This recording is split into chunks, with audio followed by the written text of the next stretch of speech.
Hey there, welcome to the Game Artist Podcast. My name is Ryan Kingsline. I am the founder of Vertex School, where we train creatives for the career of their lives. In this podcast, we interview amazing creatives to see what makes them tick and see how they got where they are today. So sit back, relax. I look forward to sharing their journey with you.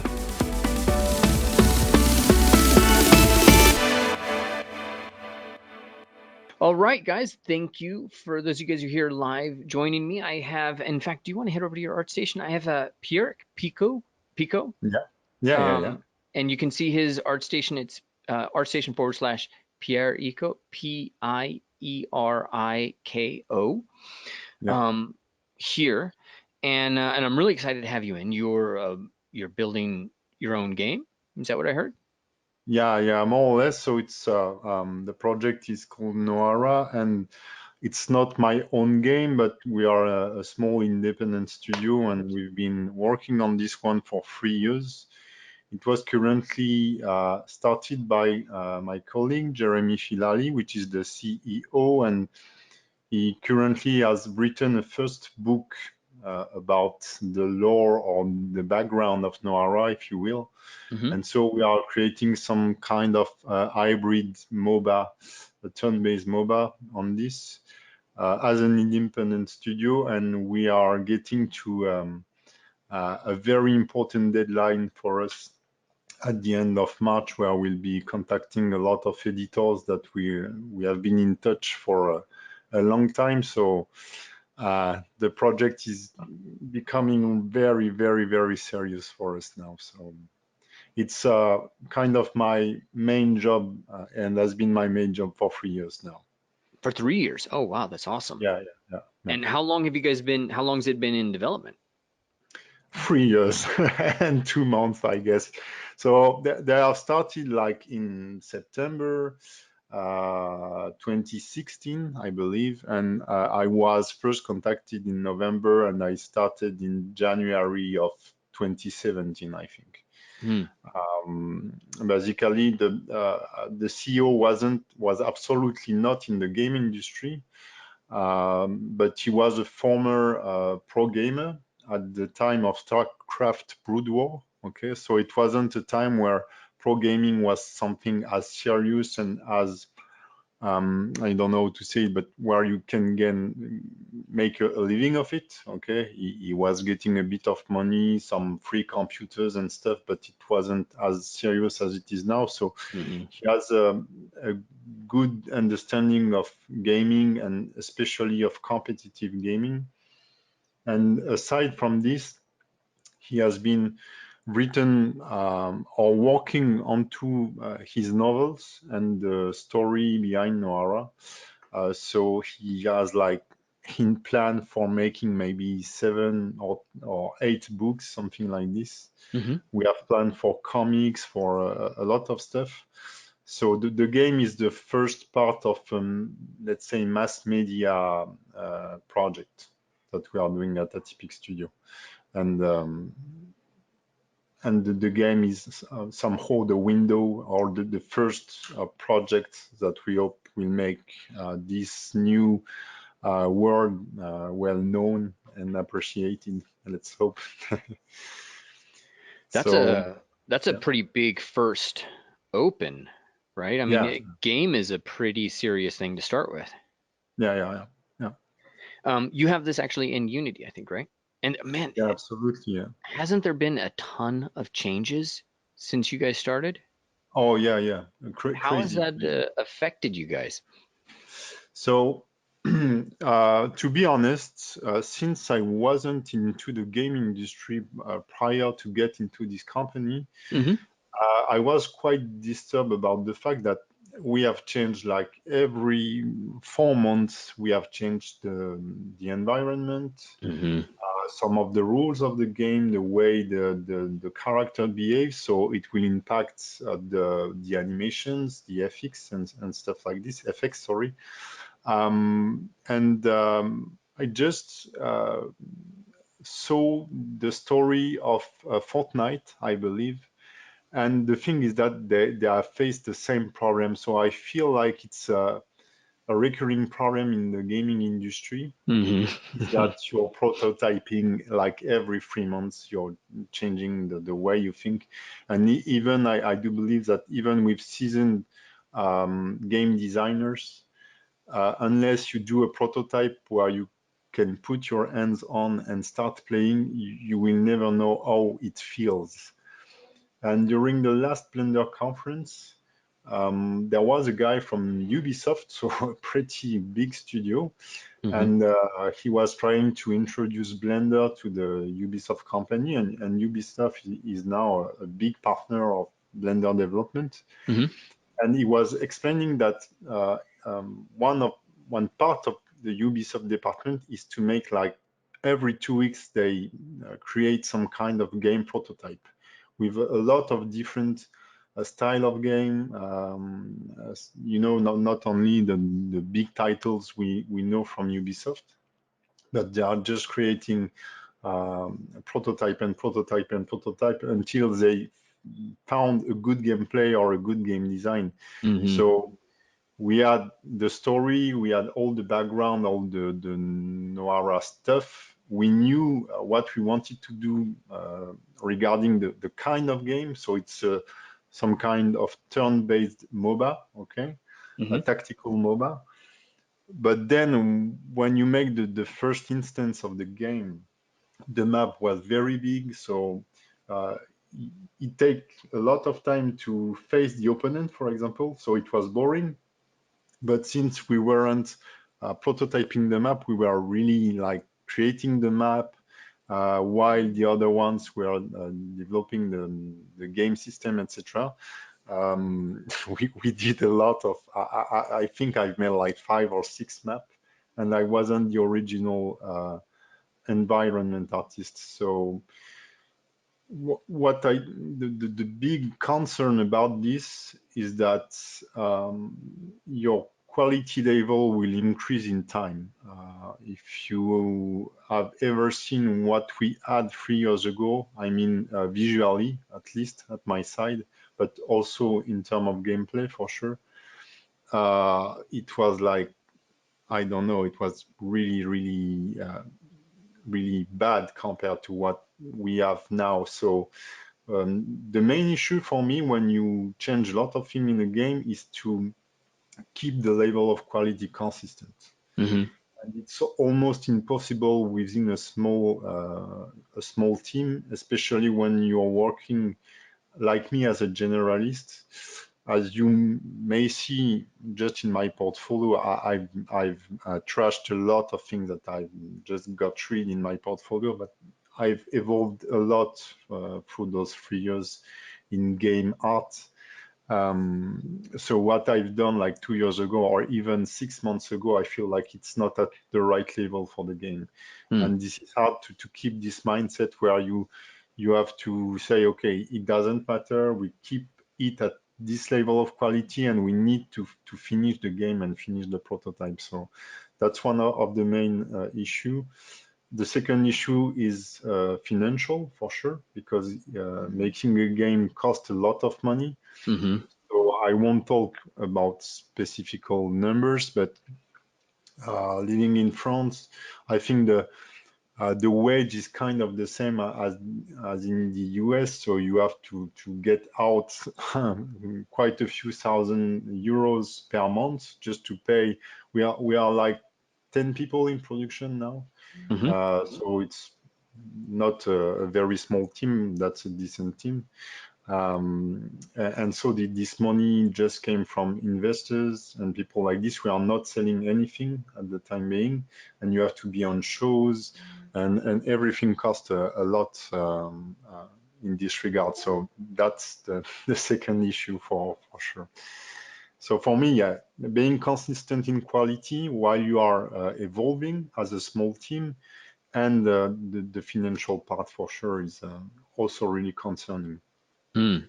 How long have you been training in Blender? So I've started, the first time I've been using Blender was in August 2012, so 7 years ago. I remember this because it was the vacation at this time, and I've been grinding Rhinoceros McNeil for a year before, prior to this, and it was my first experience in 3D. So Rhinoceros is a pure NURBS-based 3D software. So it's very technical and more for industrial designs and stuff like this. And since I was trying to make a small video game for phones, for cell phones, it was the beginning of the rush on mobile game at this time, where there were a lot of story of people getting rich very, very rapidly because they have released the good game at the good moment. And with my colleague, it was a project I had aside of my regular job. And with my colleague, we thought that we may have to use 3D. So I was like, since I was already in the professional life, I wasn't like I could afford a pro license of Maya.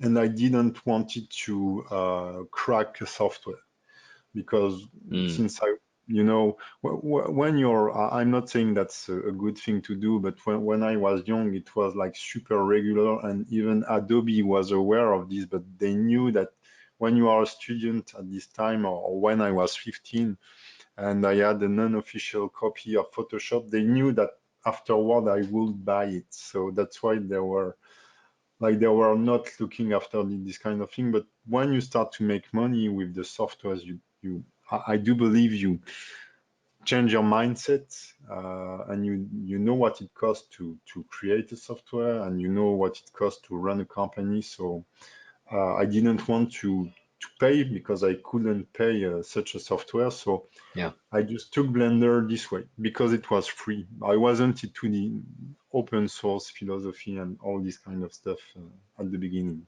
So what's kept you in it? Like what makes it competitive? So at the very beginning, I've been using it during 2 years as a hobby.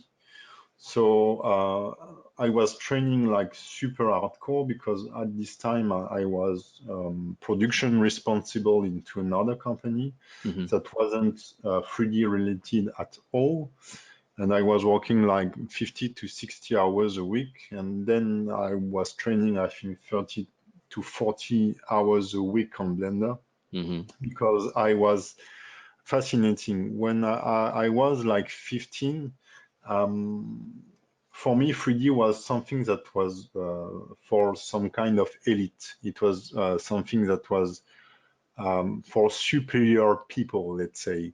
And my brother did add 3ds Max, I think, but it was running on the first Windows, not Windows like Windows 3.1 or something like this. So it was all about writing not code, but entering transform channel to create a cube or stuff like that. So for me, it was making 3D was an engineer stuff. And when I started Blender, I really felt my progression curve was just incredible. Beyond the very first thing I've outputted that was like super trash, and 3 months later I outputted a character that it's really like a low level, but when you are learning a new software, and when you are relearning art, because I wasn't really doing art for 10 years or something like this, it's just amazing. So I was really enjoying this. I was doing something, learning something that I felt was just inaccessible, and I felt like I was doing tremendous progress. So that's what I think motivated me. Got it. That makes a lot some more user interface friendly, and you just connect with it. But there's a lot that you deal with. You said you're a generalist, right? Yeah, absolutely. So walk me through like the tasks that you do in your day job. Okay. Because I see character, but I also saw some environment. in Yeah, the yeah. rigging So course? on the game, so I will make a short bio, okay, just Hmm. to let you know from where I come from, because Yeah. I've been making 3D for 7 years now, Hmm. professionally for 5 years, and in the game industry for 3 years.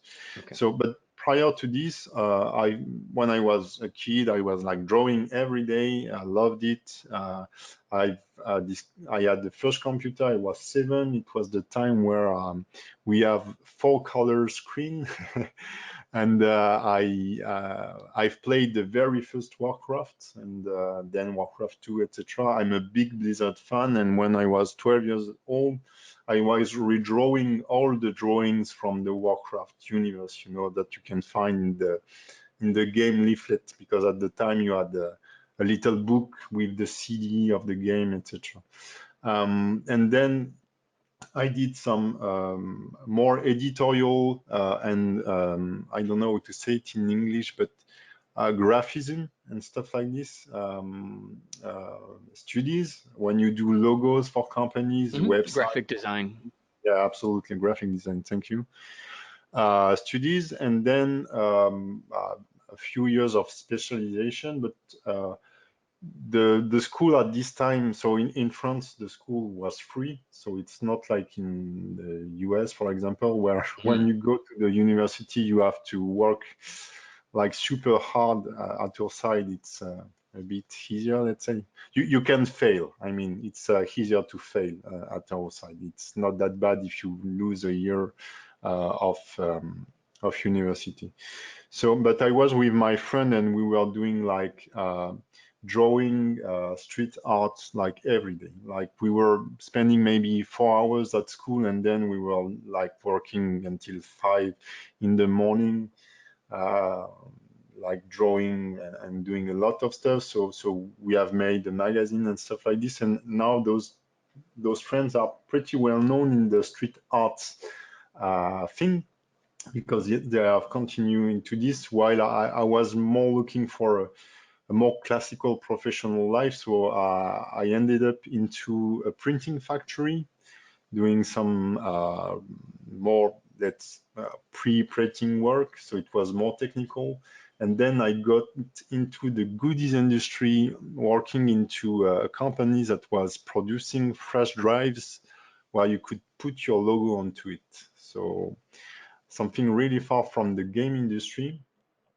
But at this time, it was very new, and I was responsible for the production at the very beginning. I was printing those flash drives, and then I ended up creating workshops in China, in Bulgaria, and managing the production, let's say. Hmm. And during the end of this job, when I felt I have made everything was done and I was bored, and this is something I think we will talk about a little later. I started 3D and I got into it, and I got the virus, and I'm somebody that can get very obsessed when he liked something. And this is where I started like learning 3D by myself for 2 years while working. And after 2 years, I felt confident enough, and I had a plan to quit my job and start a freelance career. And I got my first job like 2 weeks after I started my freelance career. Hmm. And I was doing a lot of stuff, like a lot of medical videos. Okay. Hmm. Um, some motion design, but always 3D based. But most of my work was video editing. So I was creating video using 3D. It's and then everything about rigging, about creating characters and stuff like this. This was my the passion side of thing, the thing I was doing just to learn. I wanted to learn rigging, and then, okay, now I've rigged the character, so I want it to move. That was an eternal loop, and when it's moving, I want to add FX and stuff like this, and this is how I've learned all these kind of things. So I'm a I feel like I'm pretty rounded, but I'm not a specialist. So I know how to do everything, but I don't know how to do it very well. But in the end, when you get into a small company, because when we talk about the game industry and when you see a podcast of artists working at Blizzard or Ubisoft or stuff like this, Hmm. um, they are very specialized. So when they give advices about the portfolio and about things like this, they are Hmm. looking for very, very specific stuff. While in my case, I had a lot of job offer to join small teams and be the guys that do everything and then recruit and drive specialists. And this is what's happening in our company. So I've Hmm. started by making only rigging and animation. And for the first year, because we had a character artist, we had an environment artist. So when I say that, it was currently the game dev that did the environment, because I've never put my hand onto Unity and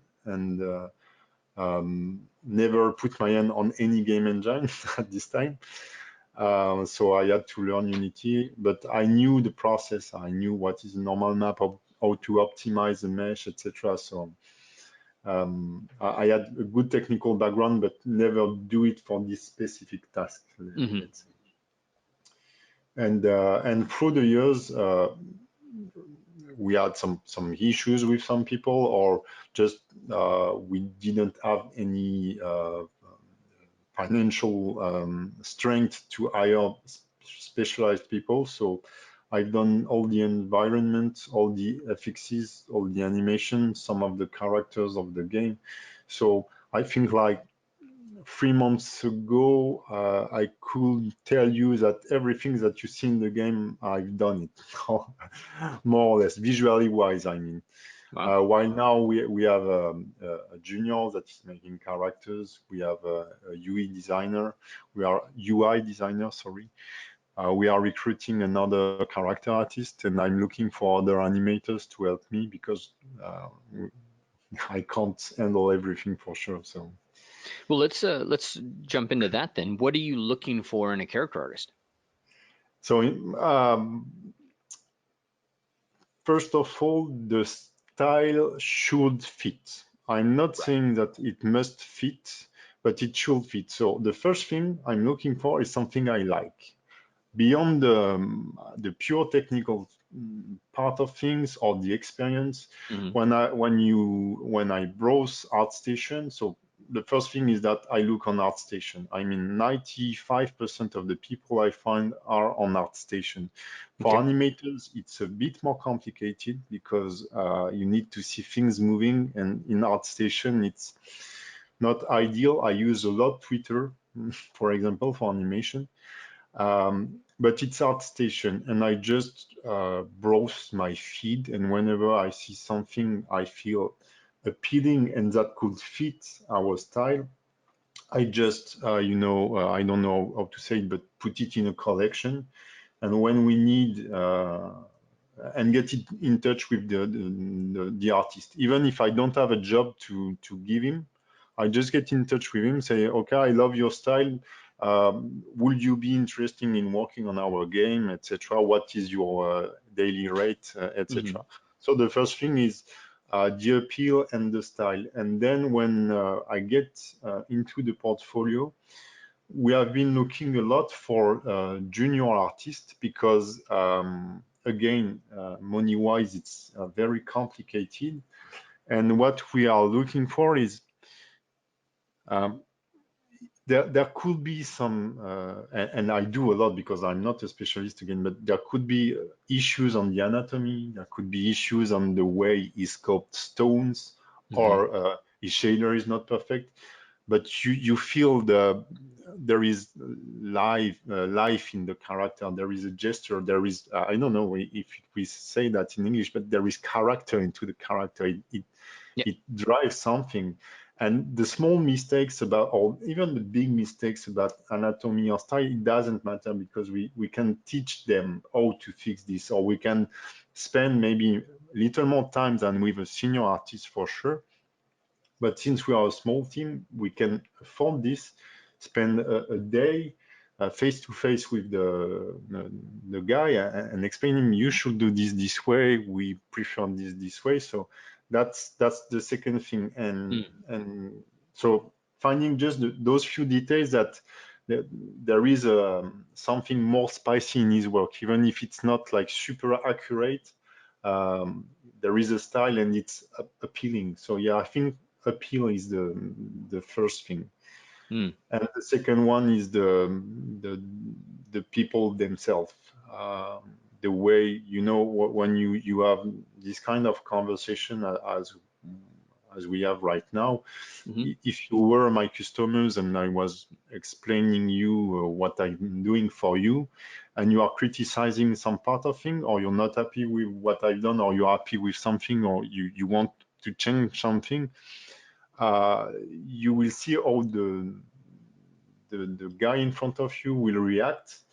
And if he accepts criticism, which is like super important, and if he's willing to change things, even if he don't agree, it happens that he doesn't agree. Sorry, it can happen. But this mindset is very important. Like even if you're working, whether it's a customer or you're working in a company, you should treat everyone around you as a customer with friendly relation. But for example, our junior, when he presents the character to the CEO and he make a quick screen capture from the brush, I tell him not to do this. You take a few capture of the turn, you put them in Photoshop, you clean everything, you make a little bit of post-processing to make it look great, because you have to sell this picture to the CEO, which is not a character artist.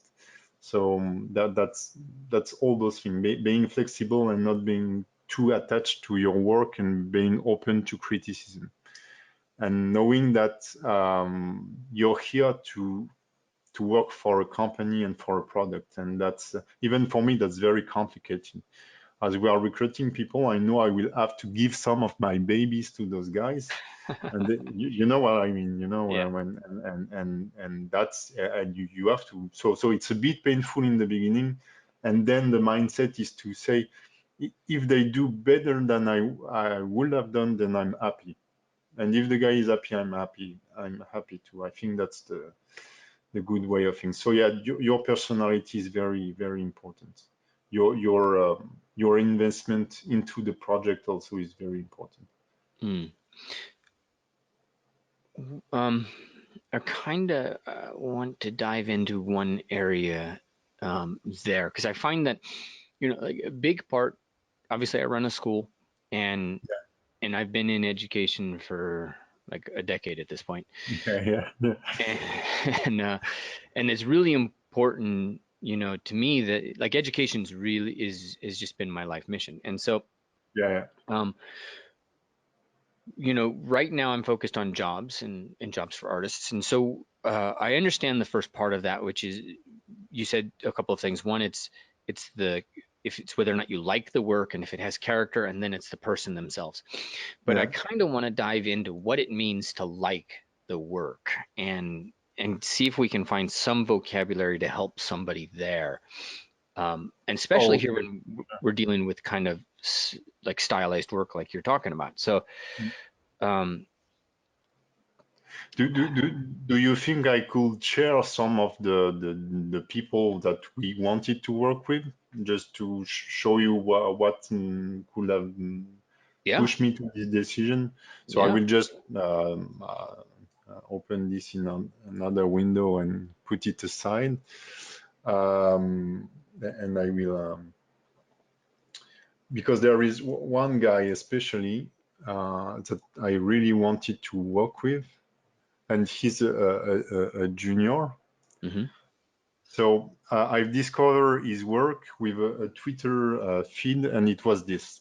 Okay, nothing like, it's like super well rounded, super well made. The style is awesome, but it's a props that's generally not the kind of thing that will catch your attention the most. Right. But the level of detail, the level of detail is not the good word, but the balance of detail is more Okay. important. The readability and the color, the way I've seen a lot of potential in this, because the color were, for me, he deal with the colors so brilliantly. That was really awesome. So I've seen this on Twitter and just checked his ArtStation. And when I got onto his ArtStation, so you can see that he has a decent level, okay? This kind of thing, for example, it's interesting. You see that he knows the basics, the topology, how to present a character. The sculpt is nice. It's pretty clean. But what really strikes us was this face, because the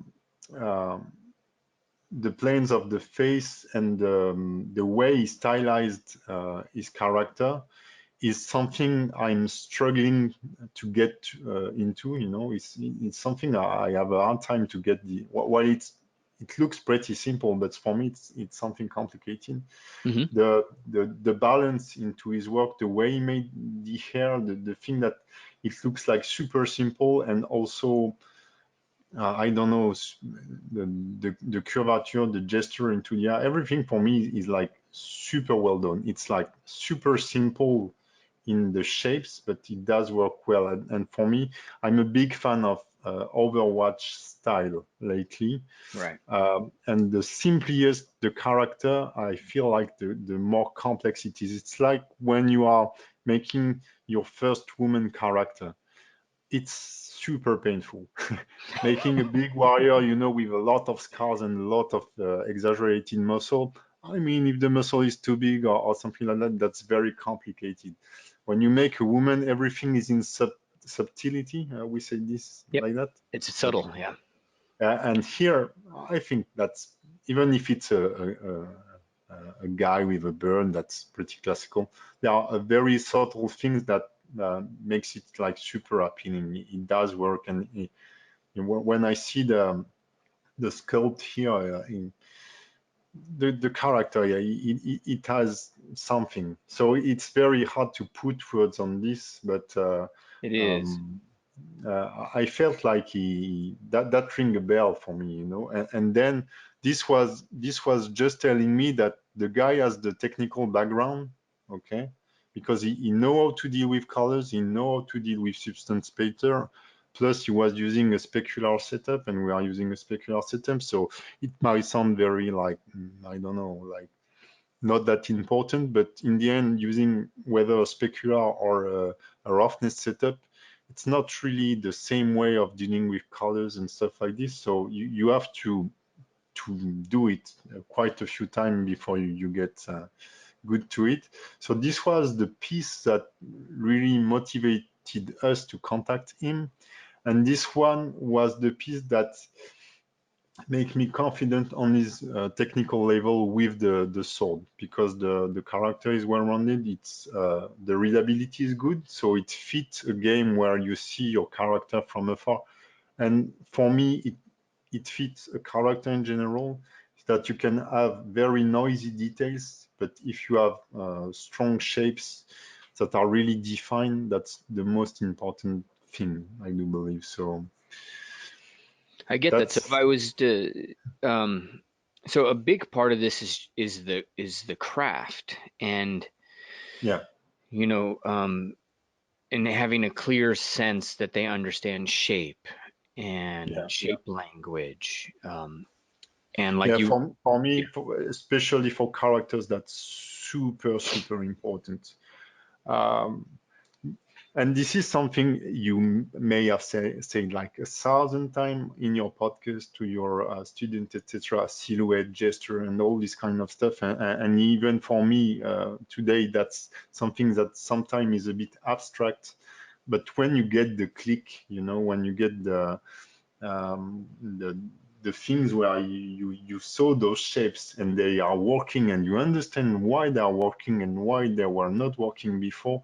For me, yeah, that's like 75% of the job. Then adding details and stuff like that is not that important. And in the case of this guy, the face of the character is that the gesture, the curves, everything, and the proportion are appealing. And then he shows us in all the things that he know the technical part of the job.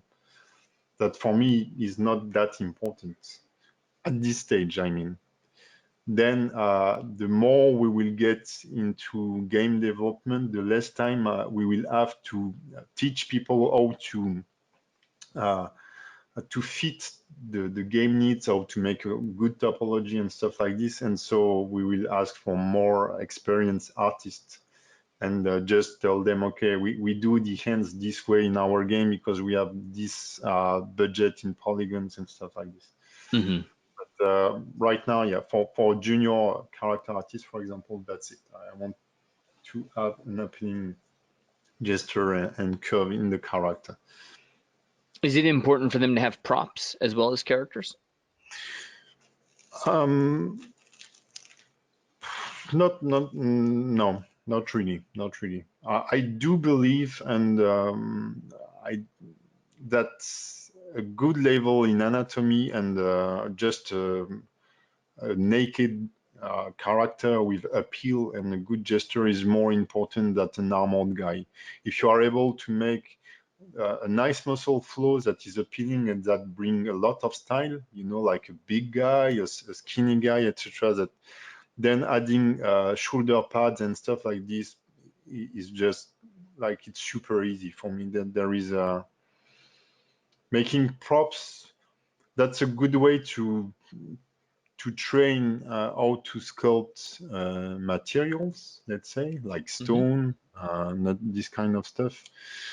But it's not a good way for me to really progress as a sculptor or as an artist. When you see the work from Michael Vincent, known as Hob, maybe you know him. Mm-hmm. He's doing like a lot of props, but if you put them into silhouette, or he's like, I mean, he's a god for me, okay. Mm-hmm.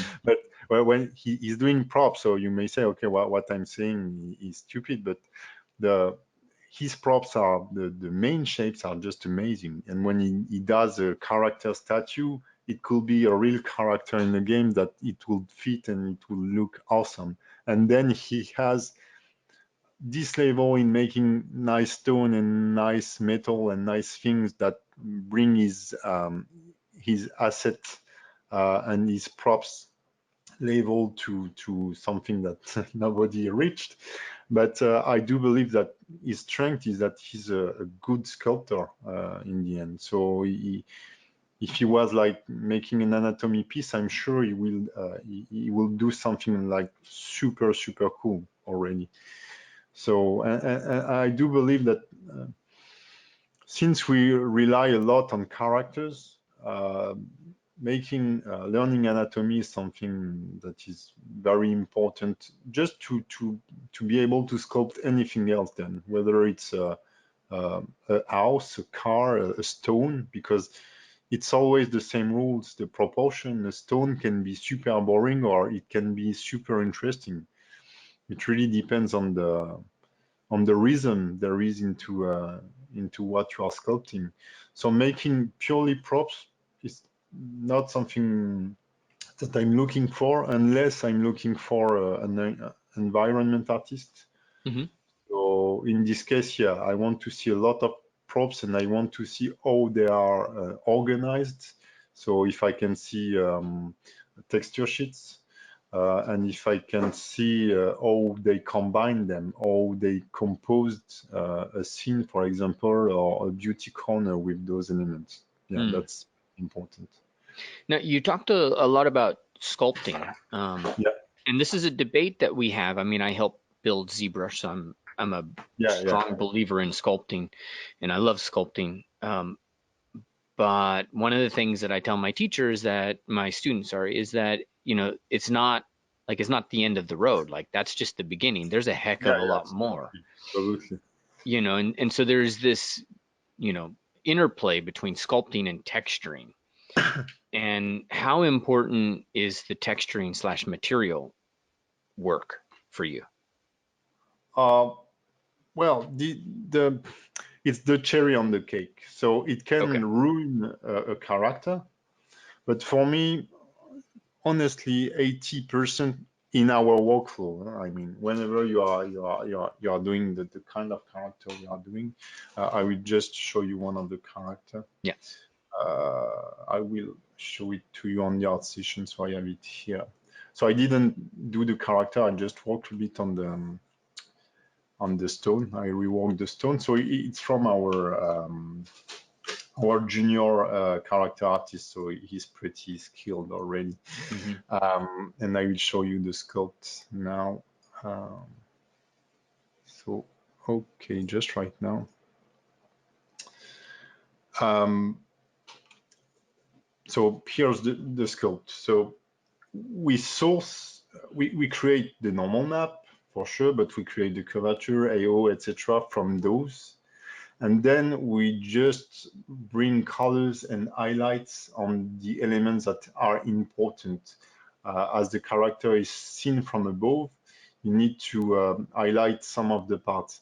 But already with procedural uh, texturing, using the baked information from the eye polyscope, you get for me like 80% of the job. And then you if you have a, let's say, a decent level or a good level in end painting texture, to get this kind of stylized PBR, we call this like this, you will sure enhance the character a lot. But if you are not that good in texture painting, but you correctly apply the baked information, you will already have a very decent character. This is what I mean. So painting is very important, and we do attach a lot of importance to it. But for me, if the sculpt is not like, if we don't feel like it's amazing at our level again, we will rework it. Okay, if we won't say, oh, this is something we will fix during the texturing stage. Mm. For me, the sculpting stage is the most important stage in Hmm. the character creation and the concept art for sure. But yeah, in production, sculpting stage is the most important stage. Mm. Yeah, I tell my students everything's downhill from there. Like that's the Yeah, start, that's the source, and then things are going to happen to it, but that has to be what's awesome. yeah. I will show you a I little love that. breakdown of these characters, so you will feel what we bring in the painting is not like crazy um, crazy lot of information. So this Yeah. is not like uh, an extraordinary character, but we are pretty happy with the result, and you will just see how we get from like something like uh, this. Oh, sorry, to this. Okay, okay, we're good to go. So it's, yeah, this one and this guy. Okay. I will also show you the baked stuff. Characters. I mean, I might be wrong, but I think just like 2 years ago, people were questioning whether or not you could do stylized in Substance. Um, but that's Yeah, that's not the case anymore for sure. I mean, no, no, no. The thing is that the main problem compared to a 3D coat, for example, where, right. because you bring the stylized with the sculpt for sure, but also we with the way you deal with the shaders, you just if I show you the diffuse here, you wouldn't do this for a real PBR Mm, stuff, a real PBR skin. it will be like more homogeneous, and you will have the normal map and the roughness map will do the job, while here we are inputting some shadows information, lighting Right. information into the color.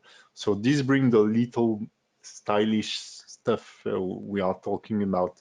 And so it's like an hybrid stuff with hand painting. And the problem, I think, was the 2 years ago, I don't think there was for example, the finger tool, or the picker tool was also pretty complicated because it pick a material, so it will then activate all the channels of the shader. So and people, I guess, in this kind of workflow, where you do hand painted stuff, they use a lot Photoshop. And while the layer system is comparable to Photoshop, it's very different in the end, because you have a layer system per channel.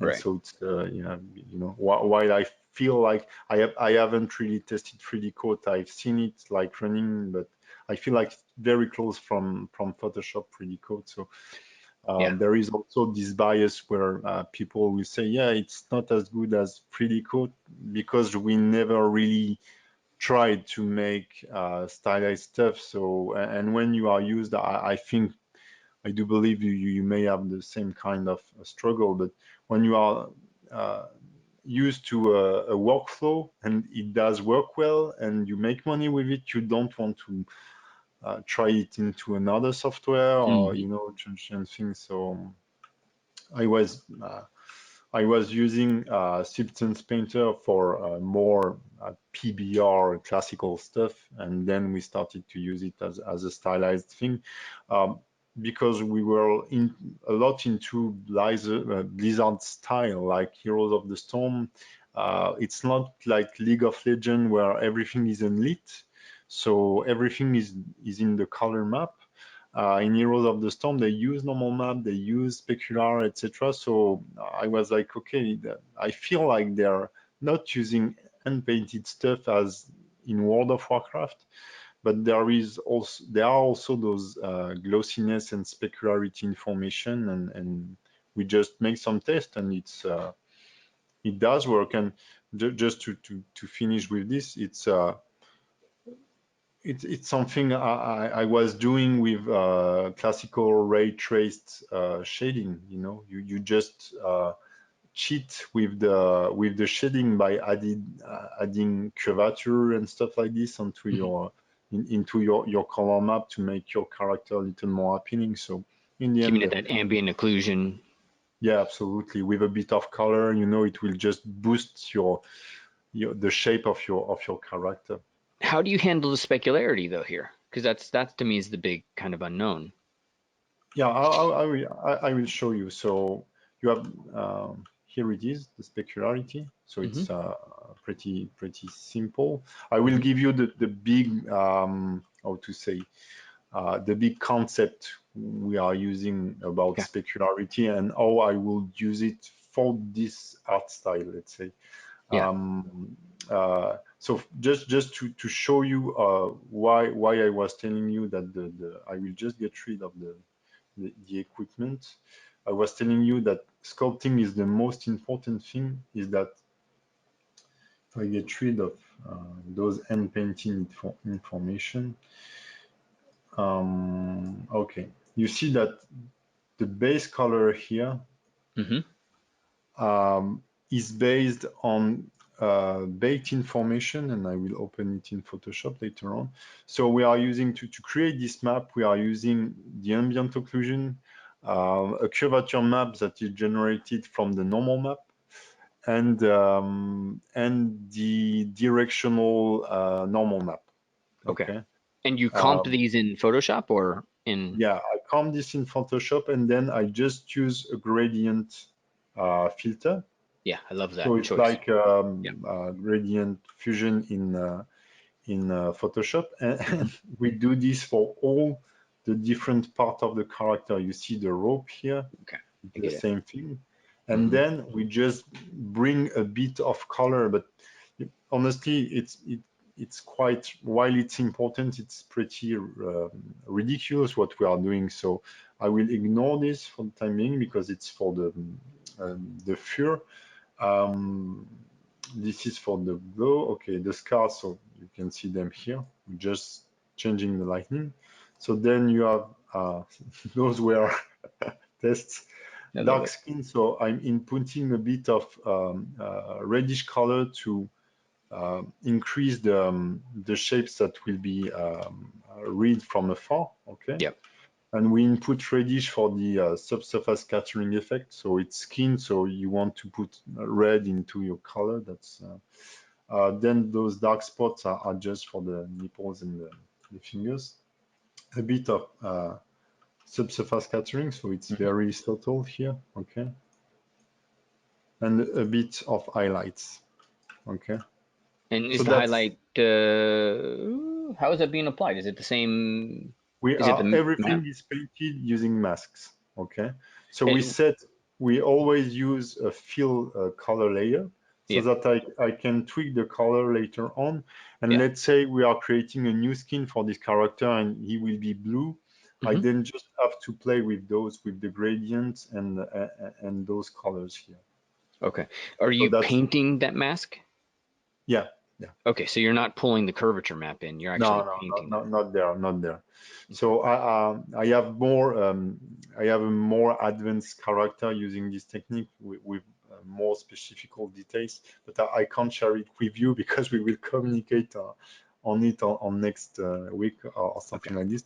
I just want to show you the base map here. So this is something I've learned from, I won't remember his name, Mark Brunette from Yeah, CubeBrush. Okay. that's my neighbor. So I'm using his workflow. Okay. So, and since I've learned everything I know online. Okay. I've never had the chance or I don't know, the opportunity to learn from other artists. So I just booked tons of books and I'm just applying those techniques and then trying to improve them or to appropriate them. So I have just a base grayish color. So the idea is to get some kind of light map, a value map that will drive then all the colors. I will just multiply the AO upon it. Okay. Then we have the curvature smooth. So it's using in English, it's not overlay, it's light, I don't remember, but it's kind of an overlay. I don't remember the name in English. Oh, sorry. I get what you, can you show me the other layers around it, the other blend I modes will around it? find it here. Soft light, Okay. okay? It's set to soft light. Sorry, wrong window. Soft light at 70%. It doesn't matter. It's just a matter then of preferences, let's say. And it will bring some small details like the wrinkles and highlight something. So the kind of thing you will find in hand painting style a lot whenever you are doing a very sculptural wooden texture, for example, you will have all those small highlights that will make it more appealing. Then I take this directional map, so it's an object normal map, and I take the blue channel. So if I go into the channels here, you can see that the blue channels is like a light coming from above, okay? Yes. Since the character is seen from above in the game, and generally you highlight the top part of the character, and the lower you get, the darker it is. I just copy and paste this channel onto another layer here and multiply it at 20%. That's subtle, but that brings a little more information. Can you And turn it then, off and on again? Let me see that real quick. sorry? Can you turn it off and then back on? You Oh, yeah. will mostly see it here on the face. Yeah. Got You it. see that it does dug a bit the eyes, and then the top of the head is a little Yep. is looking. If I just increase it a bit now, you feel like there is a light here, while here it's more subtle. And this is because of the PBR setup and using normal map. But this kind of setup is exactly the same Fanny Verne is using, for example. I don't know if you know her. She was a senior environment artist at Blizzard. What was her name And again? Fanny Verne, I will just, maybe you know her, Thanks, but with Al. my French I'll, accent, that's yeah, I'll quite, post it in there. it can be complicated. So collections, environment. So you can see I'm quite biased in my tastes. So that's sure I will just, I hate what Blizzard does. I mean, What'd you think of that of the last trailer that was released? which one? Diablo. The Diablo for one is awesome. So if we speak a bit about Blizzard, I was a bit sad. I'm not gaming anymore because I'm kind of an obsessed guy. So if I start gaming, I will spend my whole day gaming and I won't work anymore. But I've seen a lot of senior artists I'm following, whether they are animators or character artists, etc., and leave Blizzard. And I won't get into the thing about Blizzard, etc., and go to Riot Games. And I was like, what's happening? Why Riot Games have so many people working on only one game? That's not possible. And when they have released all the trailers with all the games, card games, kind of Overwatch game, a fighting game, etc., I was like, okay, now I understand. One of the senior artists I love, that's a model for me, is David Gibson. He's an animator and a rigger artist. And he left. He was senior at Overwatch, and he left to work on the FPS from Riot. So I was like, wow, what's happening? All those people that I love so much are leaving Blizzard. And like, I don't know, 2 or 3 weeks later, Blizzard released all those awesome trailers for Diablo 4, for World of Warcraft, even if I absolutely don't know anything about World of Warcraft. But and I felt like there was a revival, like, okay, Blizzard is not dead. Blizzard is still in the game, and they are still like. They will still lead art style, and it's they are very influent, I think, in the gaming industry. Beyond making good game, they influenced a lot um, uh, game art, I would say. So yeah, this girl, she does 100% and painted stuff. So as you see, she spent like half of her work doing sculpting and painting. So since we are using PBR and we do rely a lot on geometry and on normal map, we have this extra 30% that I was saying from the sculpt. Okay, when you do like pure and painted stuff, I feel like, yeah, having very good painting skills is more important, is even more important. In our case, you see that the color is pretty basical, the job is pretty basical, and the result is convincing enough, and this is because of the geometry behind. So that's what make the painting job a little cheaper. So then you have the tattoos, and regarding and we just repeat the same process. You see, I have the base with the gradient, so it's the same color map with other colors here, okay?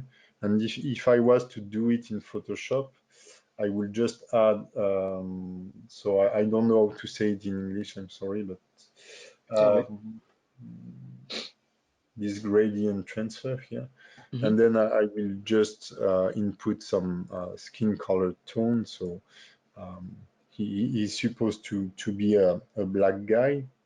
So I will go in dark fleshy tones like this, and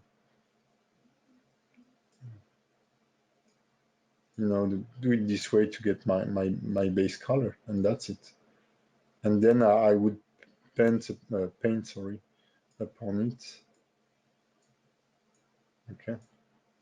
And then you just move the. So we just do this into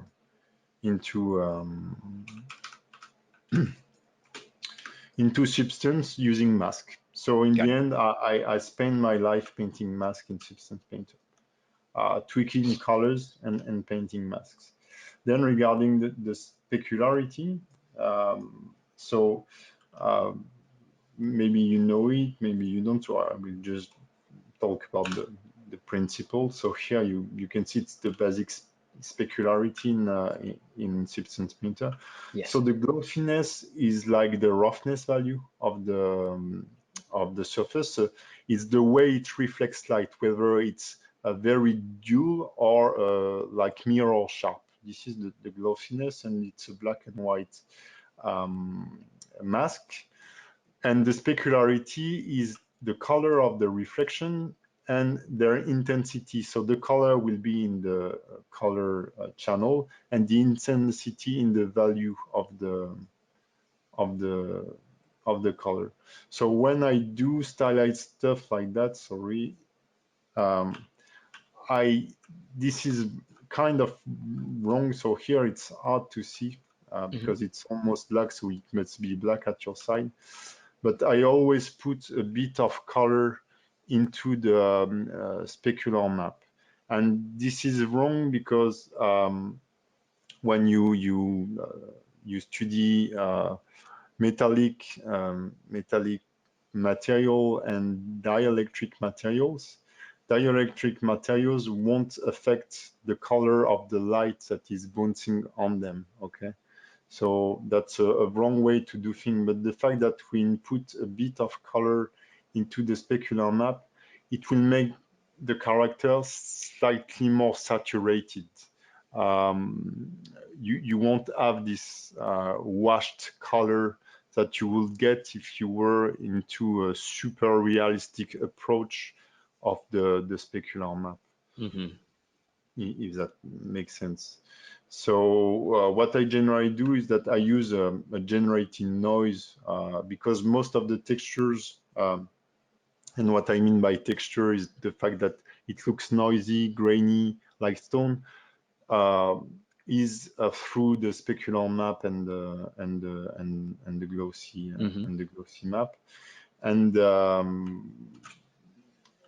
then I could use a specific brush to highlight some parts, or generally, so I'm a bit disturbed that we can't see that much. Maybe in Blender it will be slightly better. Feel like it's very dark right now. Okay, so glossiness here. So this has to be fixed, but you can see that we have painted some fewer effects. Okay, so it does just bring a bit of noise to the texture that feels more natural, but it's from afar it's still subtle, so it don't get super noisy when you see the character from afar. And the specular map, yeah, okay, I can see a bit of color, but I don't know if that through internet it's gonna be like super clear, but it's not a pure gray, it's slightly brownish. And then for the tattoo, so it's particular to the character, it's supposed to emit light, but if we use an emissive map, it doesn't react super well. So what we do is that we color the specular map, and when the light hits its surface, it looks like there is light shining through the tattoos. So I will just change my word setting. so that you get something, a color that is more, that is closer to a daylight or something like this. And that's it. I don't know if I have answered super clearly your needs about the specular setup.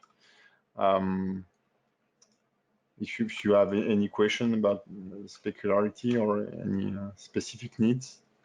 I think you did. There's a couple of things. One, you're not trusting the specularity in substance, right? Like whatever that is, or do you use substance to prototype that? No, I always double check then in Blender with a setup that is close to what we have in Unity. Okay, got it. And I find that's kind of common. Substance is substance. We're gonna it's powerful. It's awesome. It's amazing. But we need to have something outside of substance that is our like hub. Yeah. Maybe that's Unity. Maybe it's Blender. Maybe it's it's not gonna be Maya, but something like that. Yeah. I've seen your talk about it, and yeah, I totally agree. You, especially because the viewport of Substance Painter, in our case, I think it does work very well for a more realistic PBR approach of things. Right. Yeah. But for specular setup on stylized character, it's pretty. There is a lot of pixel. It looks a bit dull compared to Blender, where it's like super crisp, and the colors react way betterly to the HDR, because the real-time engine of Blender is really using the HDR. While this is just a supposition, I feel like they are faking HDRI in Substance Painter. I do believe they just use it to for the reflections, and then the lightning might be a lamp somewhere. Okay, the way it behaves on the character is very weird in Substance Painter, I feel, compared to Blender and Unity, for example. So I don't know, but yeah, I don't rely on what I have here. It's very close, but it's not as sharp and as accurate than in Blender. I do believe. First, thank you so much. That was brilliant, wonderful. I really appreciate you taking the time. Okay, cool. Thank you.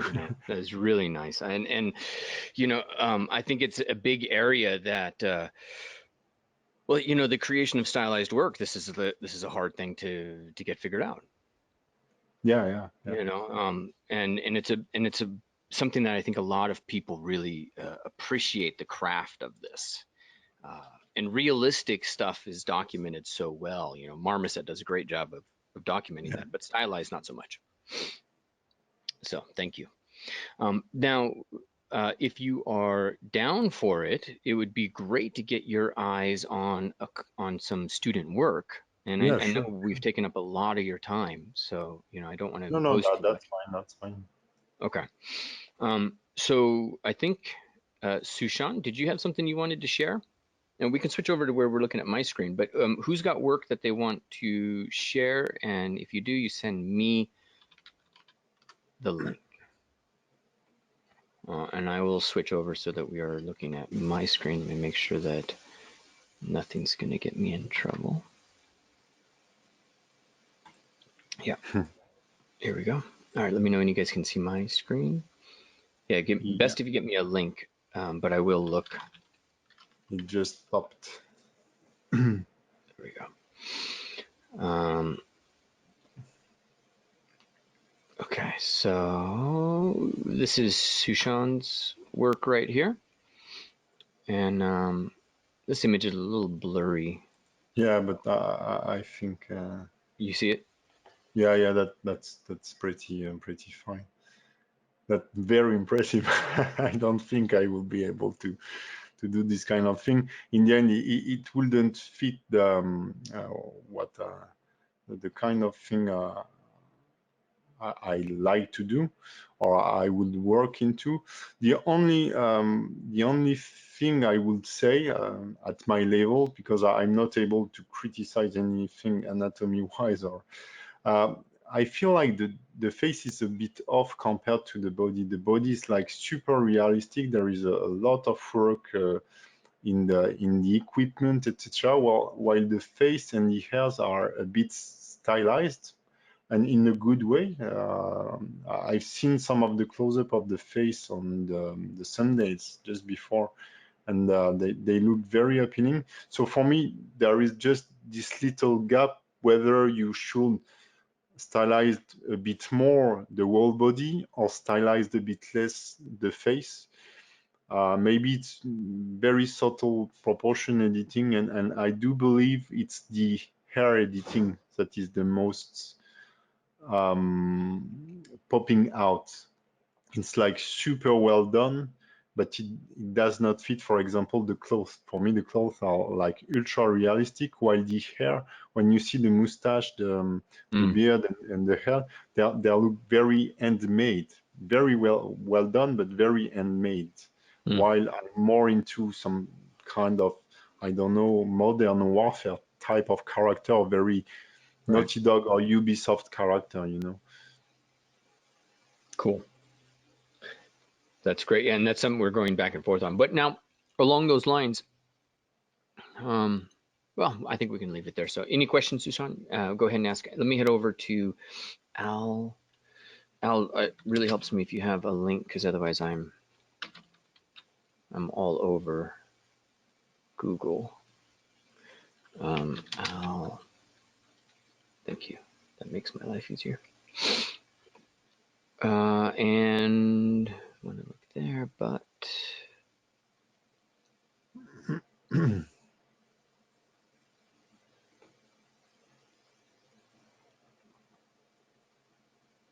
this one, right? And it's not posted. Yeah, so let's focus. Oh, that's right. You've only done the assignment. So here we go. So for me, that's the first critique is kind of the same as before. There are things that are really stylized, like the pants, the cloth on the pants, the knee pads, the thigh pads, even the cloak. While I don't know, the wraps around I need to find, the words in English, around the arms and around the ankles looks a bit more realistic, it's there is the detail level is more noisy, and there is so I feel like there is, because the character looks pretty cool. He looks pretty gloomy, I would say, like it's pretty dark. There is I won't remember the name of the game, but there is a name lately that I really like, and it's a bit into this kind of artwork, like pre-inquisitional stuff, which is very good. So again, for me, there is some contrast in the style. It kind of like a bit of style consistency. And another thing that strikes me is that even if I'm specialized in, let's say, in rigging and animation, I don't want you, and I won't ask my character artist to give me a character with his hands straight. This is something I will do on the low poly character. Once everything is baked before rigging, I will make all the fingers, straight. But when you are making a sculpt, while you can keep it in A pose, that's perfectly fine, or even something closer to a T pose, that's not the problem. Make it a bit relaxed. You will never see your hands like this unless you're really put strength to to have them open like this, and it feels, when I saw the character, I feel uncomfortable for him. That's like stupid. It's just a feeling, but I do believe when you do art, you're doing feelings. So that's what I would say. Try to just to make a slightly more natural pose for the hands, and it will really, for me, it would make a difference. That's a small detail, and then I would rework the wraps on the arms and the shin. fits. Sorry. Does that help, Al? You had a couple more questions pop up, but does that answer your question? Awesome. Okay, cool. Oh, I haven't seen there was a talk onto the go too. Okay, all right, cool. Man. Pierrick, that was absolutely amazing. I really appreciate you taking the time. And okay. We didn't even get into your YouTube and your teaching, which, I mean, it sounds to me like you are just, like you're an awesome teacher. This is great. You have fantastic delivery. From Everything's you, organized. It means a lot. Thank you. Thanks. So fantastic meeting you. I'm really excited to have met you and see all of the great stuff you're doing out there in the industry. And Thank you. yeah, have a fantastic evening, guys. Thanks for being here. Really appreciate Sushan and Al for volunteering your work / not volunteering, getting volunteered. You have to show it. Yeah. Our motto here is show early, show ugly, show often. No, but that's very impressive for young students like this. I mean, that's beyond what I could make, but I just have like just a second eye, even from a friend that is not in art. If they point something weird, that's always good to take. My girlfriend criticized a lot my work, and that's very important, even if it's not in the industry or what. She sees things that I would not see because you have your nose on your work all day long, and Yep. then someone else come and say, "Oh, that's weird," and you say, "Okay, I haven't seen it." Yeah. All right, Pierrick, thank you so much. No, thank you for having me, and wish you the best to all of your students and to you in your teaching career. And awesome. Same to you. Really very, very honored to have been part of your podcast. Awesome. And I'll see you later, hopefully. All right, take care. Take care, everybody. Have a great one. See you. All right, see you. Bye. All right. So I want to thank you so much for being here and taking the time to listen to this podcast. And I want to ask a couple of things from you. Number one, make sure you leave a comment or you rate this on iTunes or Stitcher or wherever that you're listening to this. It really makes a big difference in helping us get the word out and to help people understand what we do. The other thing is, I want to make sure that you know where to find us.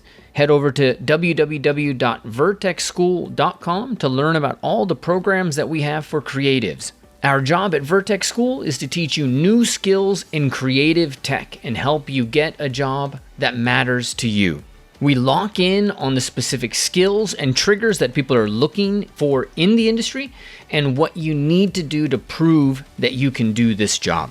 We're taking applications right now, so make sure that you head over to www.vertexschool.com and apply today. All right, again, thank you so much for being here. Have an amazing day.